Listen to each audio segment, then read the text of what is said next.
Hey everyone, certainly not Jason here.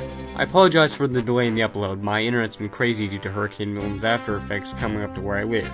And no, I do not live in Florida, but I do have family down there, and I just found out that they're doing okay. But besides the point, let's get into today's video. Today, we're diving into the show that popularized Dragon Ball's entire run and the series that kicked off anime for me, Dragon Ball Z. So in this video, I'll cover Dragon Ball Z's first arc, the Saiyan arc. As for multiple videos, that will just cover the rest of the arcs for my future self sanity for editing. So, without further ado, let's jump into our first arc of this new series. Okay, so, the Saiyan arc. This arc kicks off Dragon Ball Z with a bang, introducing us to Goku's surprising Saiyan heritage and his long-lost brother Raditz. It's a powerful start that sets the stage for all the intense battles and transformations we'll see in this series. So, in any case, let's break down the plot, character development, behind-the-scenes work, and some standout animation highlights for this arc. So, the story picks up 5 years after the end of the original Dragon Ball run. We're introduced to a new Goku, not just a fighter, but a family man with his son, Gohan. But that piece doesn't last for long. We get this huge twist. Goku's actually part of some warrior race called the Saiyans, and his brother Raditz has to come and recruit him for some family business, you know. So, yeah. In any case, Goku's refusal to join Raditz leads an intense battle that ends with Goku's self-sacrifice. I mean, you know, what a way to start a series. This arc also introduces us to iconic concept of training in the afterlife with King Kai, a character who becomes pretty significant for the rest of the series. Well, up until, I believe, somewhere around, Dragon Ball Super. So anyway, and by the time Vegeta and Nappa arrive on Earth, the stakes are insanely high. It's an all-out war to protect the planet. So, yeah, they come to Earth, and they do some things. Anyway, so, now, Dragon Ball Z Saiyan arc is pretty big on character development. First off, let's talk about Goku.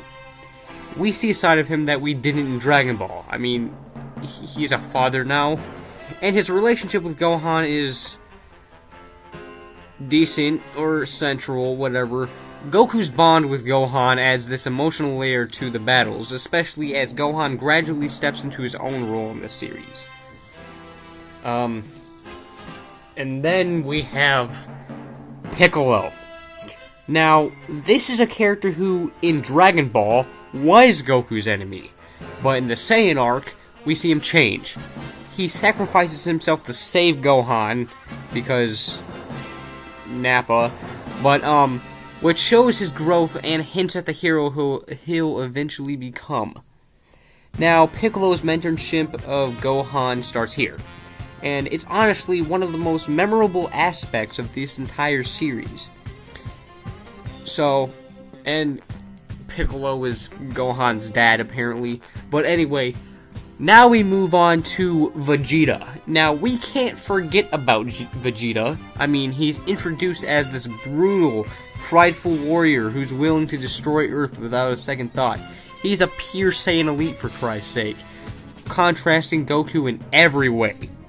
Vegeta's rivalry with Goku begins here and becomes one of the most iconic rivalries in anime history. Now, something I would like to mention, that I understand why Toriyama would choose blue and orange for Goku. I mean, obviously Goku because it's the main character, but if you take a color wheel, right? I saw this on a Totally Marked Naruto video, which is somewhere up in this corner, but orange on the color wheel is the opposite of blue, so that's smart, and I can see where Kishimoto was doing in Naruto and what Toriyama was doing in Dragon Ball. So there's that. Anyway, let's talk about what was going on behind the scenes. I mean, the Saiyan arc marked a huge shift for the Dragon Ball series in the 80s, or in the late 90s, whenever you were watching it, when it was on Toonami's block. But anyway, Akira Toriyama was initially planning to end the series after the original Dragon Ball, but Dragon Ball Z's popularity changed things. He had to adapt and introduce new lore, like the Saiyan race, which became a key element of the story moving forward. And also another key moment in the series is how many times they nerf Yamcha. Anyway, the animation team at Toei faced some challenges here. I mean, Dragon Ball Z had a much darker tone than Dragon Ball, and the animation had to reflect that. Now, the fight scenes were more intense than Dragon Ball, which meant there were more frame-by-frame action sequences. Key animators like, sorry if I pronounced this wrong, Masayuki Uchiyama and Takeo Ide really stood out in this arc for bringing the energy and emotion to life, especially in the Goku vs. Vegeta battle. One interesting bit of trivia: Toei Animation initially struggled with the pacing because Dragon Ball Z was catching up with the manga. Now, this led a few filler episodes early on that people really liked. The driving episode, I liked the driving episode, that was my favorite. Don't forget to comment what your favorite Dragon Ball Z episode was, or your Dragon Ball Super, whatever, I don't know. But anyway, they quickly found their stride, creating intense moments like Gohan's training with Piccolo and the arrival of the Saiyans on Earth. Now, let's talk about some of the standout battles. I mean, the Saiyan arc gave us Goku and Piccolo's team up against Raditz, a moment that set the tone for Dragon Ball Z's intense battles. The decision to have Goku sacrifice himself was bold by Toriyama, and it showed Dragon Ball Z wasn't afraid to raise the stakes. Now, of course, we have to mention the infamous Goku showdown with Vegeta, and this fight was insane. I mean, insane. Well, at the time, back in the 80s and 90s, but I wasn't born in the 80s and 90s, so I can't be saying anything. But when I watched it, because I had a blind review on when Dragon Ball came out, and well, when I watched Z, and honestly, I didn't start watching Z until Kai. So, but anyway, it introduced us to power levels, okay? You know, like, it's over 9,000. Yeah, we understand that. The Kaioken technique, and yes, it's a technique, not a form, but anyway, and the iconic Kamehameha Gallic Gun clash. Animators poured everything into making this battle epic. I mean, the transformation into the Ozaru, or Great Ape, whatever you want to call it, was a highlight too, showing us that Saiyans are not your typical villains, or just your typical people at all. So, anyway, so the Saiyan arc was the first glimpse into what made Dragon Ball Z, Dragon Ball Z. Fans were hooked on the idea of these alien warriors and the revelations about Goku's origins. The arc's darker themes and more intense battles took the series to a new level, making it a favorite among fans. Vegeta's introduction alone left a lasting impact, cementing him as one of anime's greatest rivals. Now, in terms of legacy, well, the Saiyan arc set the standard for future sagas, of course, and it introduced ideas like training in the afterlife, Earth's vulnerability to alien threats, and the power of Saiyans. The groundwork laid here would influence Dragon Ball Z for the rest of its run, and it affected the future arcs in the future, but yeah. Anyway, so that's gonna end off today's video, guys. I hope you have a nice rest of your day. Also, don't forget to comment, like, subscribe, turn on notifications when I get a new video, and I'll see you guys next time. Also, don't forget to comment what your favorite Dragon Ball Z episode is, or your favorite Dragon Ball episode, GT, Super, whatever, and even Daima, because Daima just came out, and don't worry, that review's coming out soon. Hey everybody, certainly not Jason here. And now that we've tackled the Saiyan arc, it's time to dive into one of the most pivotal arcs in Dragon Ball Z, the Namek arc. Now, this arc not only expands the lore of the series, but it also introduces us to one of the most iconic villains in anime history. We're talking about the very well-known racist and tyrant, Frieza. So, with all that out of the way, let's get into it. The Namek arc picks up right where the Saiyan arc left off. After Goku's intense battle with Vegeta, the focus shifts to the search for the Dragon Balls on the distant planet Namek. And also the stakes are raised as our heroes aim to revive the ones who fell in the battle with the Saiyans. Rest in peace, Yamcha. Anyway, we start with Bulma, Krillin, and Gohan heading aboard a spaceship that Bulma had found with Mr. Popo alone in some random place. Anyway, their goal is to gather the Dragon Balls again and wish back their fallen friends, which was eventually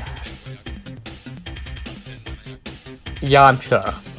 Okay, but of course, finding the Dragon Ball is not that simple. Frieza Force, Ginyu Force, Zarbon was there, and whatever that dude that Vegeta killed with dirty fireworks or whatever. Anyway, as the arc progresses, we see the introduction of the Ginyu Force, a group of elite mercenary posers who also work for Frieza. And they sound like they should be really good in NSYNC too, because they have really good moves. Anyway, they bring a whole new level of threat, with a whole colorful personalities and unique abilities and stuff. But then that just all ends when Goku shows up because he just folds them right in front of everybody. But you know, he's the main character, so he always has to fold them in front of everybody. But then, you know, that's all because Goku trained under King Kai and he's way more stronger than before. But, anyway, the arc accumulates into an epic showdown between Goku and Frieza. Their stakes reach their peak when Goku transforms into the Super Saiyan after Frieza destroys Krillin, which is really sad. But this moment I realized that this marked a monumental moment, not just for the series, but for anime as a whole, because in previous animes, we have not seen anything like this before. You know, it's just something we haven't. So it's kind of unique, knowing that we get transformations and everything in anime that was made in the 80s too, so that's very, very, very, very good. This arc brings significant character development, particularly for Goku and Vegeta, and mostly Gohan, but mostly Goku. Having trained hard underneath King Kai after, you know, defeating Vegeta, he's more powerful and confident. You know, I mean, we see him training under a couple 100 times gravity in the power room thing. I can't remember the name of it. But he transforms into a Super Saiyan, which is a very good turning point for the series, not gonna lie. But not just for him, but for the entire franchise as well, because that's when, you know, we get introduced transformations and the Kaioken, and then, you know, the usuals, the Kamehameha. Well, Kamehameha has been around since original Dragon Ball, but, you know. But now we go into Gohan's character. It also undergoes significant evolution. I mean, from when we first see Gohan, after he was taken by Raditz, he's a little tiny crybaby. But then, you know, when the Saiyans are gonna arrive, then it eventually comes, and he's trained with Piccolo, and then, you know, he's determined, he fights the Saiyans, and then we're all good. And then when the Namek arc comes around, we see a change in him, especially during his encounters with Frieza and the interactions with his father. Goku's faith in him helps Gohan find his strength, showcasing the importance of mentorship and growth. And you know, the one sad thing about the Namek arc that I thought struck me is when they had thought they had killed Frieza, and you know, it just kind of saddened me when the part came up where Gohan was telling Goku and everybody was jumping around, he was so happy and be like, yeah, I get to see Mom again. And then Frieza just shows up and just like, you know, Piccolo's gone, you know, Krillin's dead. Yeah, everybody, it just turns into a disaster. But I feel like when Toriyama was doing all that was actually a good thing, okay? Because I just thought it was a really good thing for the series because it made us realize that you have to make sure something's done before you think it's done. You know, it's like, you know, they should have made sure that Frieza was dead instead of just coming to an epic conclusion, which I thought Toriyama did really well. So, Vegeta's character arc deepens as well. Initially portrayed as a ruthless antagonist and mostly doing devious things, we see layers of complexity as he grapples with his past and his desire for power. His rivalry with Goku intensifies, but we also start to see hints of his pride and honor. Even when he helps out Gohan and Krillin, but you know. The introduction of Frieza brings an entirely new level of villainy. I mean, he's manipulative, ruthless, and represents a different kind of threat compared to previous villains. I mean, his sadistic nature and desire for control create tension that drives the story forward. And if you ask me, Vegeta's outfit in the Namek arc was really badass.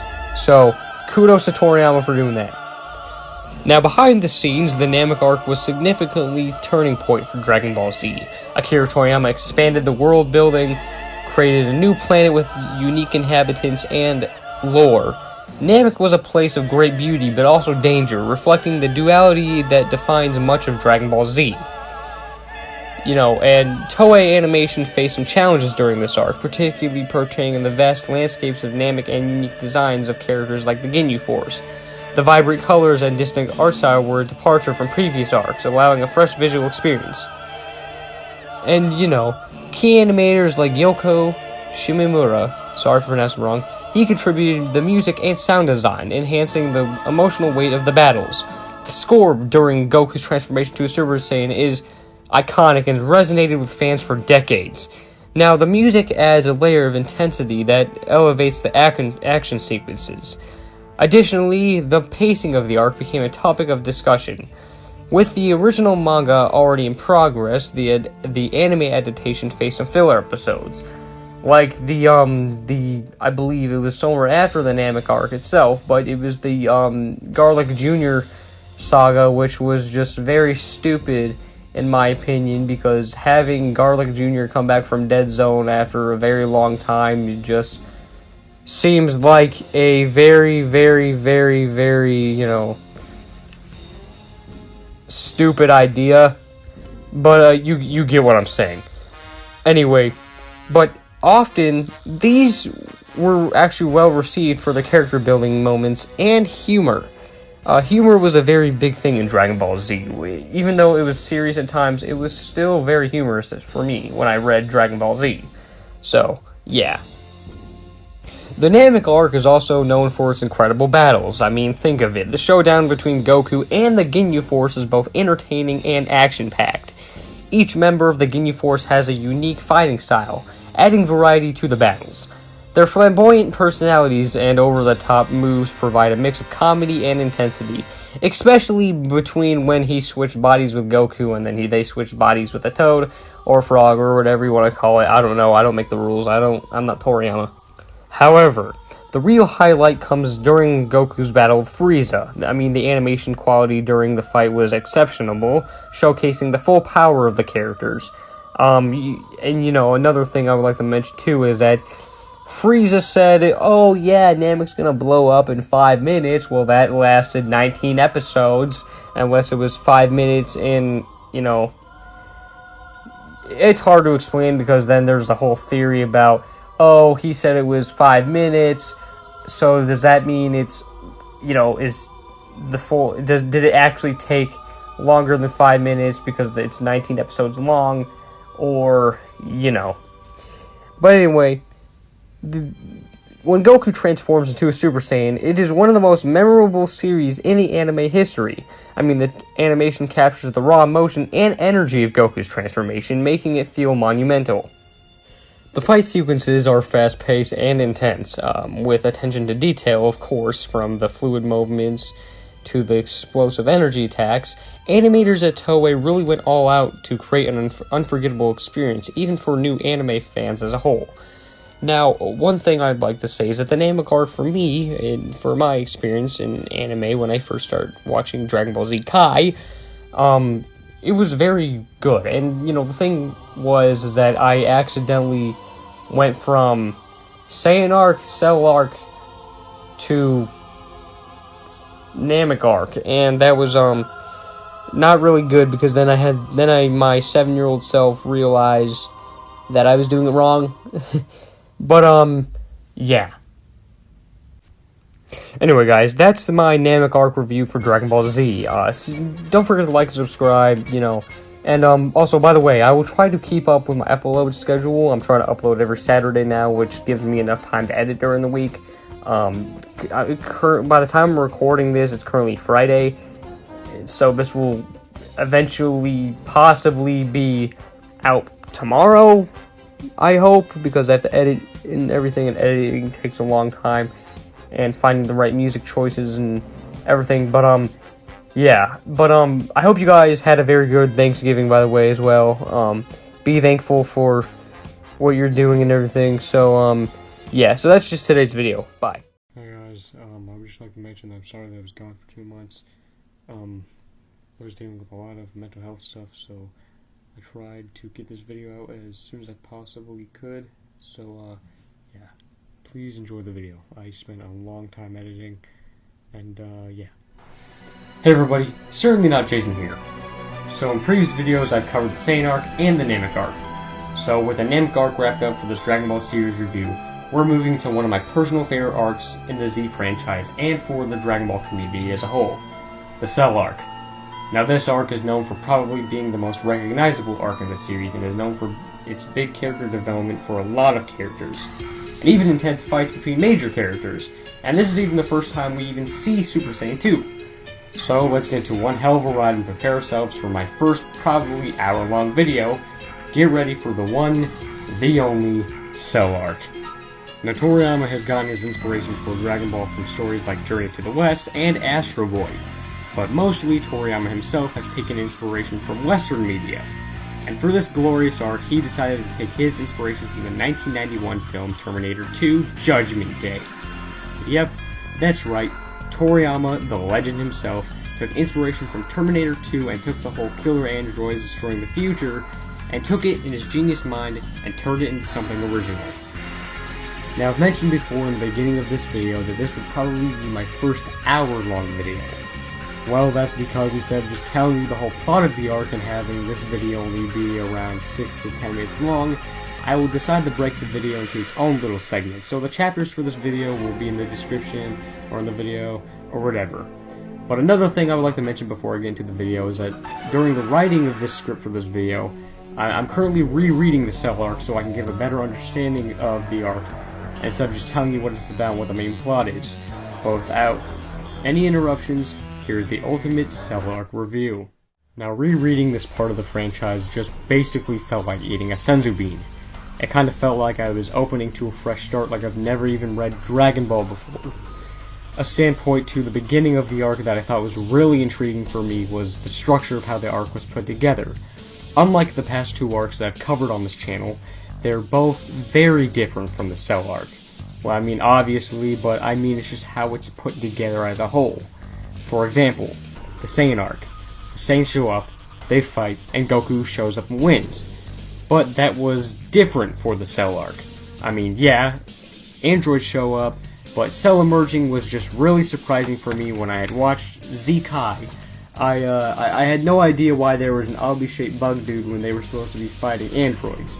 But anyway, back to the topic. The arrival of Trunks is amusing for me, and probably for the entire franchise too. How Toriyama introduced Trunks was extraordinary. I mean, a year after Namek exploded and Frieza coming back, and guess what? Nobody knows where Goku's at all. Trunks' appearance with that badass denim jacket, and especially his information about the future, immediately can catch the audience's attention. I personally had thought it was a nice twist to the story that left us pondering the question in our heads on how he knows the Z-Fighters. Now, the reveal of Trunks as the son of Bulma and Vegeta was just mind-blowing for 10-year-old me. And whether you know it or not, this literally put the whole aspect of timelines in the Dragon Ball series to be so confusing, and I fucking hate it. But all jokes aside for now, This really made the whole bigger for the connections between the future and the past, here showing scenes of growth of characters in very unexpected ways. Trunks' arrival will always resonate with fans truly, and like I've said before, put the role of time travel to be yet confusing, but would be important later on for the rest of Dragon Ball. Android 1920's arrival probably has to be one of the most pivotal moments in the entire franchise, which actually technically starts the beginning of the Android and Cell Saga. What makes these androids very different from previous villains like Frieza and Vegeta, for example, is that the androids were not technically tied to the Z-Fighters in any way possible. Well, besides Dr. Gero, who was watching Goku before even Z occurred. Dr. Gero, formerly a member of the Red Ribbon Army, has literally been planning for years to create the ultimate androids that are capable of defeating the Z-Fighters and Goku. The introduction to the androids adds a very intriguing feeling to the series. They're not even alien invaders or anyone that even hates Goku's guts. Their plan is simple: just defeat Son Goku. The confrontation with the androids is just brutal. The Z-Fighters realize that they are facing foes that are different from the ones they fought previously. Piccolo and Goku, who had become increasingly powerful since the Saiyan Saga, are left shocked by the insane androids' power. Android 19's energy absorption and Android 20's very high intelligence make these two highly dangerous. Until Vegeta kills Android 19 after showing off his new Super Saiyan transformation. But like I've said previously, the androids are incredibly different from what other villains we've been shown before, not relying on strength, but on more strategic acts of their powers, like the energy absorption. The arrival of these androids shifts the series by a home run, introducing the concept that most threats don't even need to be strong to even be powerful. Z-Fighters even struggle with the androids, and the stakes even increase higher when it's revealed to us that they are something way worse than Frieza during the Namek arc. Dr. Gero's true plan is to construct an android capable of surpassing the Z-Fighters' strength, Cell. The entire idea was that androids 1920 were the main villains for the android arc until Toriyama's editor didn't really like that idea, and which is why androids 17 and 18 were born. Anywho, androids 19 and 20's arrival actually gives information about Cell and his emergence, and it challenges the Z-Fighters in a way that they have never thought of before, which helps them strategically figure out how to destroy the androids. The emotional uptake of this part in the story marks a significant change for all of our characters. Goku's health during the battle with Android 19 decides to deteriorate mid-fight, which introduces us to the heart virus that Trunks had stayed before when he had arrived on Earth 3 years prior. The Androids 1920 arc is significant because it puts a force on the characters, especially Goku. The arrival of the androids shifts the dynamics of the series because the characters now face threats they can't beat with moral strength alone. Goku's heart virus is highly unexpected and dramatic in the Cell Saga. It sets challenges for the series' depiction of Goku as the irresistible Saiyan he's portrayed as in the series. The virus is introduced during his fight with Android 19, and it ruins the entire plans for the Z-Fighters. Goku's sudden weakness in the midst of battle causes a shift in the dynamic of the arc, really showing how vulnerable he is other than being weak to stronger opponents. Many newer fans of the Dragon Ball series don't really take the heart virus as a big problem because, he's Goku. But this actually becomes a pivotal section in the story. The Z-Fighters decide to rely on each other more than ever because Goku isn't around at all to help. The heart virus introduces us to a new level of tension to the story. Goku's health decreases as the Z-Fighters just kinda have to sit around and deal with it. Characters like Piccolo and Vegeta stay the same, but yet change in a way to deal with taking on the androids without Goku being present. The heart virus adds depth to the arc because now we don't even know if Goku's gonna die or not.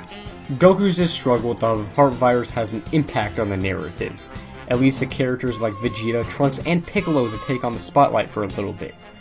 This shift in the story from Goku's power to the growth of other side characters must now rise to the occasion without Goku. The heart virus, on the other hand, that's an obstacle for Goku, is basically just plot armor for Trunks. Trunks grew up in a world that was destroyed by the androids, must protect the future and prove that he can continue the Saiyan heritage within. Well, until Super Trunks came around and just basically ruined everything, but Androids 17 and 18 are the most important characters in the Cell Saga by a long shot. Their introduction complexes that dynamic between the Z-Fighters and themselves. Unlike androids 1920, who were basically just weak plot pointers to reveal the newer androids, but were great setups for the emergence of Cell, androids 17, 18, and 16 have far more depth and complexity. They're powerful, they're cold-blooded killers, and have no care for whatever they please and do whatever they want.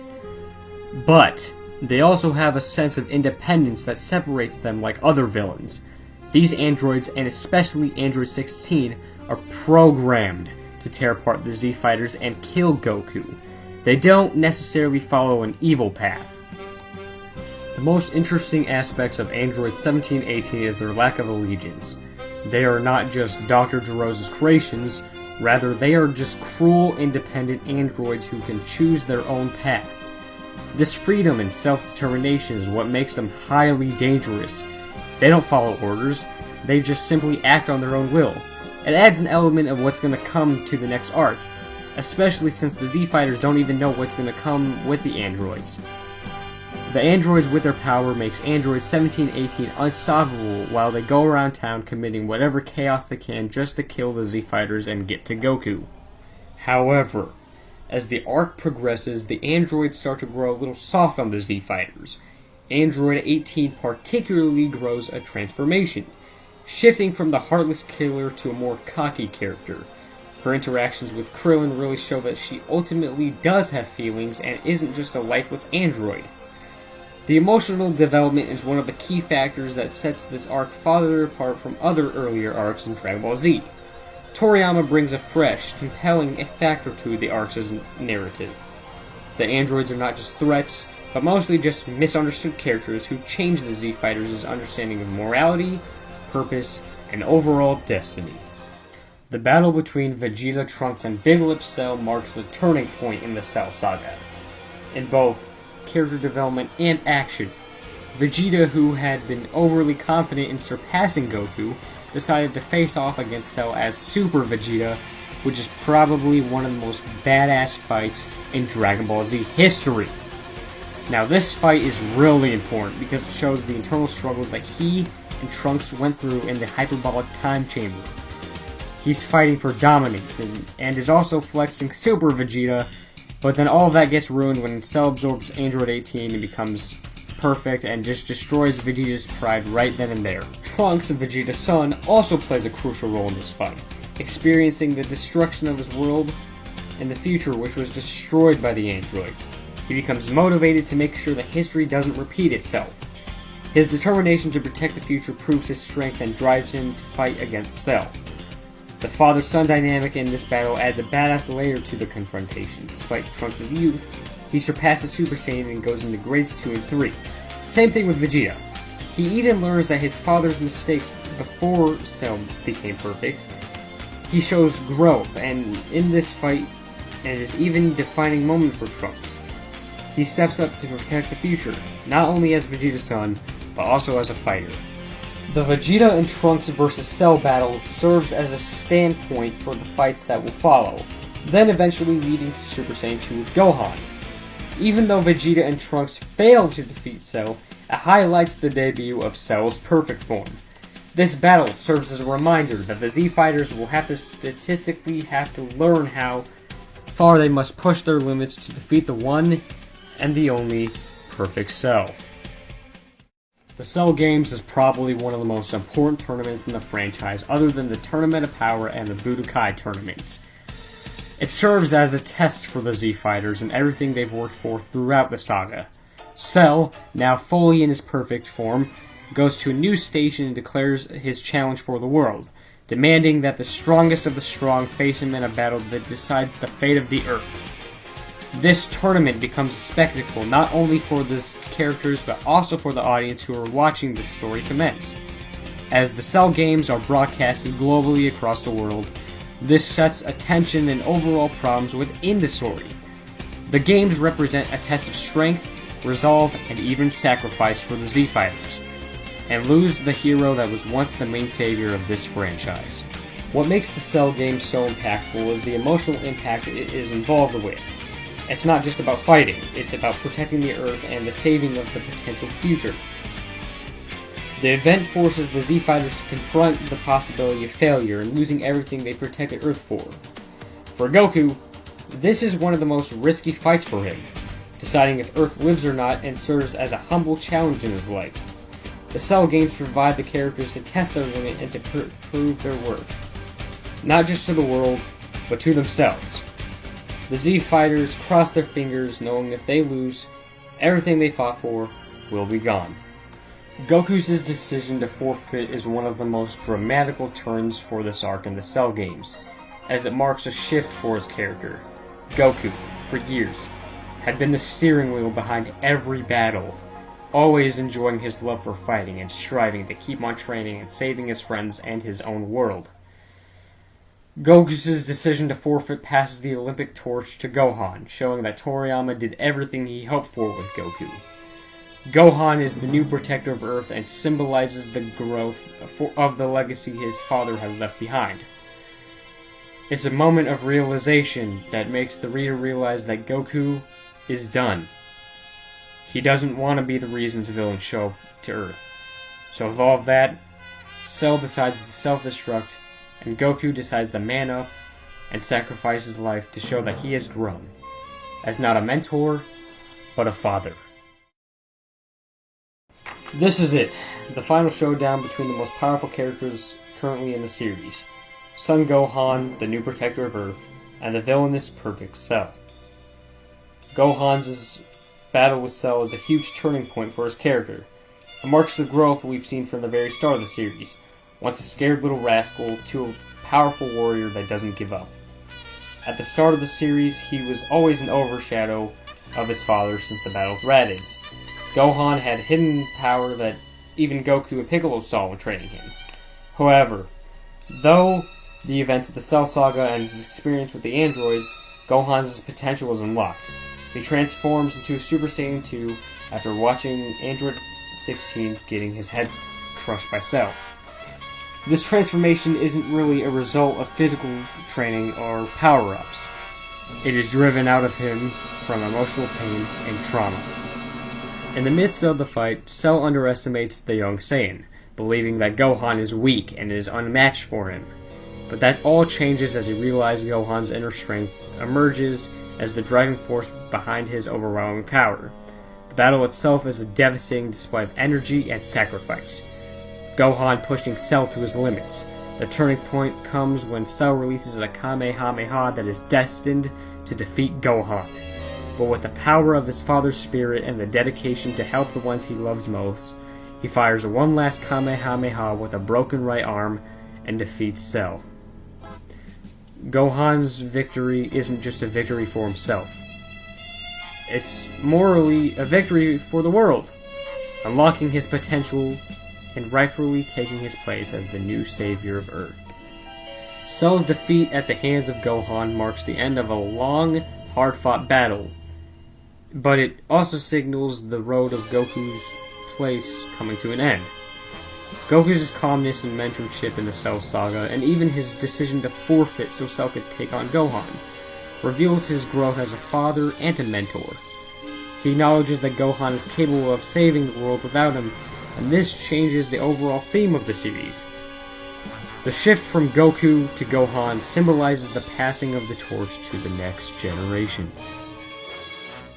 Hey everybody, certainly not Jason here. Welcome back to my channel. This is the final Dragon Ball Z review. I covered the Saiyan arc, the Namek arc, and last month, I covered the Cell arc after being gone for almost 2 months, again. Today, we're going to dive into the final arc of Dragon Ball Z, the arc that concluded it all, the Buu arc. This arc brings really mixed emotions to the table, and also the introduction of Super Saiyan 3 in the series, and also Fusion. So let's finish this long-ass road on Snake Way, grab some snacks, your Potara earrings, and let's get introduced to the most badass saga yet, the Buu arc. Getting into the Buu arc shifts the narrative to Gohan, who is now a teenager attending high school, and has this girl who really likes him. Don't worry, we'll get into her later. This represents a change that was attempted by Toriyama to pass the torch to the next generation, similar to what happened during the Cell Saga. Gohan's character is actually just reintroduced with heroism and awkwardness. He struggles with family life and balances his studies by trying to be as normal as possible. And then Gohan plays baseball. But he holds the expectations that were placed upon him as Earth's protector 7 years prior. The beginning of the Buu arc highlights the softer nature we got from Gohan, contrasting him from the Gohan we got when he was a child during the Cell Saga. However, Gohan's role as the new villain for Goku was basically just promising at that point.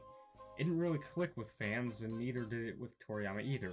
Some people thought Gohan didn't fit due to his lack of training, or because it just didn't seem right without Goku. Or, you know, it could have been the Great Saiyaman. That could have been it. Despite this change in the story from Goku to Gohan in a matter of 420 chapters, centers Gohan's story to be lighter, a more slice-of-life take to the series, just to fresh out the series and give more opportunities to storytelling and world building, like his relationship with Videl. And also that one scene with Videl too that we all love, but you know. He struggles to adapt to normal life, but also sets the stage for what's to come in a couple episodes. Gohan's change is the worst fucking change in the entirety of Dragon Ball, which makes him a big dweeb up until superhero. It became clear that nobody likes Gohan at all. Nah, I'm just kidding. But it became clear to fans that the series would not really connect with Gohan being the new protagonist, and with Goku's return on the horizon, that eventually underscored the difficulty of moving away from the franchise's central figure. That dynamic highlighted Toriyama's balancing act between introducing new ideas and maintaining the elements that made Dragon Ball so beloved. The Great Saiyaman alias is one of the most funniest pieces of comedy in the Buu arc. Gohan fully takes the role as a superhero in the goofiest way possible. His costume, which includes oversized helmet, white cape, and green outfit, he's basically just looking for someone to laugh at him at this point. He looks ridiculous, and yet he still takes his role very seriously. From his exaggerated poses to dynamic introductions, which are evidently meant to make him seem heroic, but overall they just make him look ridiculous and awkward and very embarrassing. Characters like Goten, Chi-Chi, and even Vegeta can't help but to mock him for this embarrassing thing he's doing. He looks ridiculous. Piccolo even says it himself. Despite this, Gohan really enjoys being a hero. He believes in using his strength for good, even if it's just a bank robbery and not a world-ending threat. Even though the Great Saiyaman starts as a very simple way for Gohan to fight crime without revealing his identity, it shows that he desires to put on his own legacy. Unlike Goku, who just fights for the thrill of the fight, Gohan wants to help people in the way he envisions with his own ideals. This shows how much he has grown as a person. Like I've said in the last video, from a bratty little wimp to a mature accepting teen, he no longer hesitates to use his power for justice. Even though the Great Saiyaman perspective is for jokes and laughs, it definitely represents a turning point for Gohan, proving he is more than just Son Goku's son. He's his own hero. The franchise during the Buu arc was nostalgic for fans. Having sacrificed himself by saving the world from Cell, Goku's reintroduction for an entire day granted by Baba not only reunited Goku but left the fans in excitement, but also reinforced his role as a figure for the new generation. His return came at a really nice time, as the 25th Budokai brought the Z Fighters back together. As Goku comes back to the series, Goku's presence brings a little life back to the story. His interactions with Goten brought a heartfelt moment to his character, showcasing his love and dedication as a father. At the same time, his return foreshadows his role in the battles to come. Despite the arc's original focus on Gohan, Goku's calm demeanor and confidence in his abilities provide a contrast to the chaos that begins to unfold as the saga progresses. Goku's return also shows his commitment to protecting Earth, even when dead. While the narrative was initially to shove him off to the side for a bit, his connection to the series' core themes of growth and integrity made his involvement heartwarming. His presence not only fills the gap between the past and the present, but also serves as a point for other characters and the stakes rise desperately. The 25th Budokai Tenkaichi tournament is a huge breaking point for the series that would later define the Buu Saga. This event brings together familiar characters and newer characters, sorta, providing fresh and nostalgic moments in the martial arts tournament. The tournament brings a lighthearted tone with comedic moments like Goten and Trunks being Mighty Mask against Android 18. Gohan's involvement in the tournament under, you guessed it, the Great Saiyan adds a layer of amusement to his character, showcasing his struggle to balance his superhero job with his everyday life. Meanwhile, the introduction of new fighters like Videl and Spopovich hint at dark turns which set the stage for what's to come soon. These moments make the tournament memorable, starting points for the saga's more intense development. However, the tournament also acts as a turning point. Here in the story is when Babbidi's plans come to play. The attack on the Z-Fighters and the actions of Spopovich and Yamu's foreshadowing of the threat of Majin Buu. The transition from lighthearted competition to a huge threat showcases Toriyama's skill in balancing tone and setting the stage for the saga's darker themes. The fight between Videl and Spopovich is one of the most disturbing and unsettling moments in Dragon Ball Z, leaving a weird impression on viewers. Videl, determined to win and prove her strength, enters the tournament with confidence, showcasing her martial arts skills. However, as the fight progressed, it became clear that this hunk of junk, Spopovich, is not an ordinary opponent. He possesses unnatural strength and is disturbing and very weird for his well-being. This fight serves as a harsh reality check, especially for Gohan. I mean, look at my guy's face. Videl is faced with Spopovich's brutality. Her eventful defeat is a reminder of the dangers that are soon to come, highlighting the growing stakes for Videl's life and the plot of the saga. The graphic nature of the fight with Videl getting the literal shit beat out of her, but it adds a level of intensity that underscores the seriousness of Babbidi's incoming. In terms of character development, this moment is a pivotal moment for both Videl and Gohan. For Videl, it marks a very important moment that pushes her to see her own limitations in the world. For Gohan, well, I mean, he can't do shit, because if he does, he's out of the tournament. But it ignites an anger in him and also sparks his determination to protect those he cares about. This fight not only raises the emotional stakes, but also sets for the tone for Babbidi's appearance. The introduction of Babbidi, the Yoda-looking freak, marks the beginning of the saga's shift into a darker tone, more menacing territory for the show. Babbidi's presence brings out a sense of uneasiness. His manipulative and cunning nature becomes apparent. Tasked with reviving the bubblegum man Majin Buu, Babbidi's actions set the stage in chaos that will soon make what the Buu Saga is to come. Babbidi's ability to control and manipulate others with his dark magic is one of the most terrifying traits, but without him, we wouldn't have Majin Vegeta, would we?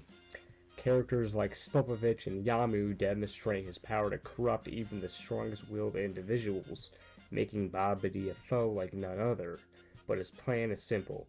Resurrect Buu, that's it. What makes Babbidi a character more than any other villain in the series, unlike the brute force of the Saiyans or Cell's quest to perfection, Babbidi works with manipulation and mystic abilities, which makes him actually a cool threat if you ask me. His introduction set the tone for the saga, themes of corruption, sacrifice, and the consequences of unleashing godly power, making him one of the most crucial roles in the Buu Saga. Vegeta's transformation to Majin Vegeta is one of the most intriguing parts of the Buu Saga. I mean, look at that forehead, it's already screaming M for McDonald's. Lured by Babbidi's promise of increased power, Vegeta and his double M foreheads succumb to the dark magic, letting his Saiyan pride and desire for strength come back to him. Unlike Goku after he died, in which he never saw Goten or his family up until this point. Great job, Goku. The moment Vegeta turns into Majin Vegeta is both badass but quite terrifying. It highlights the extent of his inner struggle. Despite his growth and newfound family life with Bulma and Trunks, Vegeta remains haunted by his past and his Saiyan nature and rivalry with Goku. His transformation into Majin Vegeta allows him to embrace darker instincts, leading to one of the most intense and emotional aspects of part of the series. Vegeta's arc shows his redemption. He ultimately sacrifices himself in an attempt to destroy Majin Buu, which doesn't work, by the way, but gives a sense of hope and selflessness for the love of his family and the desire to protect Earth, and Kakarot as well. This marks a turning point in his character, showcasing Vegeta's complexity, blending his pride and vulnerability into one of the most memorable character arcs in Dragon Ball Z. And then they butchered him in Super. The release of Majin Buu marks a dramatic turning point in the Buu Saga, introducing one of the most chaotic and very funny misunderstood villains in the Dragon Ball franchise. Unlike previous villains, Majin Buu has a childlike personality combined with his destructive power that creates a funny perspective on Majin Buu. His unpredictable nature and his playful demeanor mask his terrifying potential as he defeats strong opponents and entire cities just for tasty sweets. Buu's abilities add to the tension. His regenerative powers and near-invincible body, in which most attacks are useless against him, the Z-Fighters realize that strength alone will not be enough to defeat Buu at all. Buu's ability to switch between moments of childish innocent acts to devilish brutal destruction, which makes him very terrifying as he tears through his enemies with a mix of horrifying glee. Beyond Majin Buu's destruction, his release represents a culmination of Babdi's plans and the beginning of a new era of chaos. The shift in tone is palpable as the saga shifts just from battling Babdi's minions to a full scale of battle between Buu. The arrival of Buu forces the Z-Fighters to confront their own limitations and spur them to explore new techniques, transformations, and alliances. And it's the moment that redefines the direction of the saga and sets the stage for some of the most memorable charged moments in Dragon Ball Z. Between Majin Buu and Majin Vegeta is probably one of the most heartfelt, emotional fights in the Buu Saga. After being controlled by Babdi's dark magic and becoming Majin Vegeta, Vegeta goes to find Buu and kill him, but also to protect the Earth and his own family.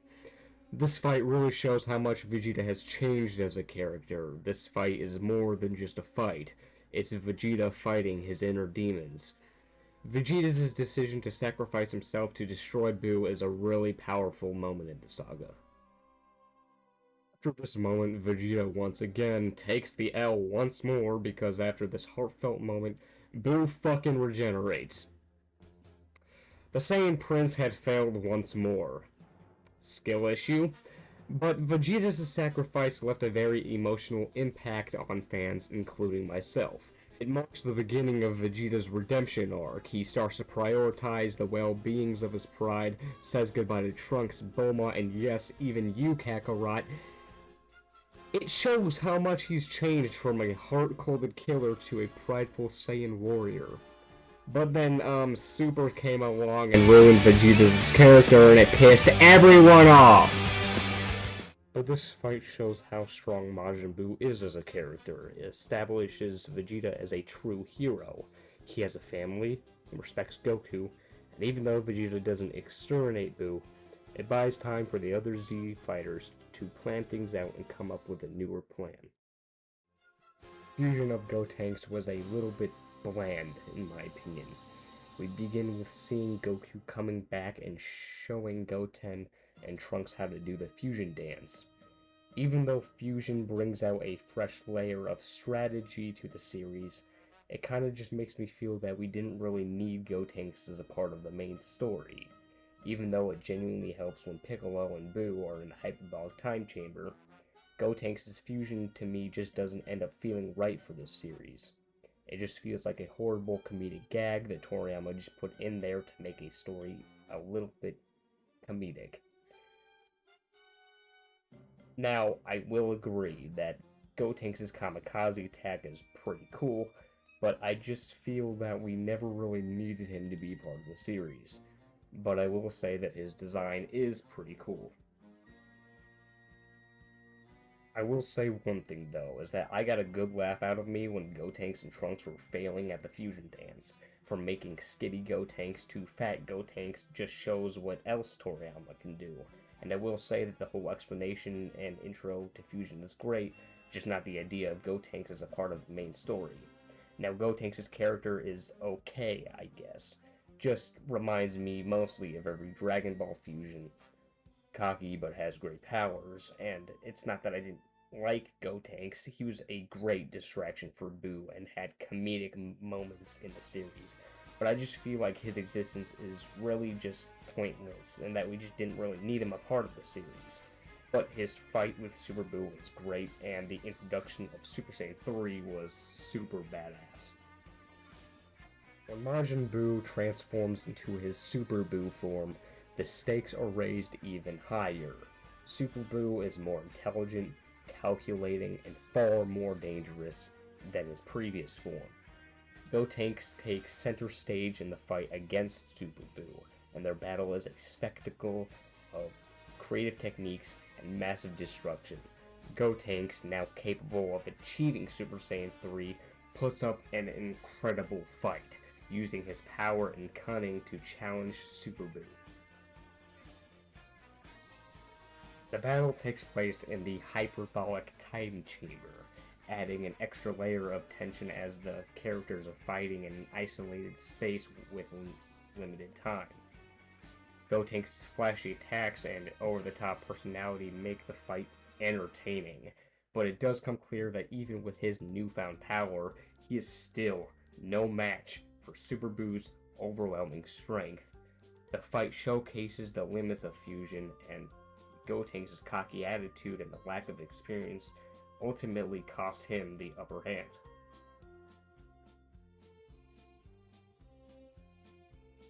Super Buu's victory in this fight serves as a reminder of just how terrifying and powerful he truly is.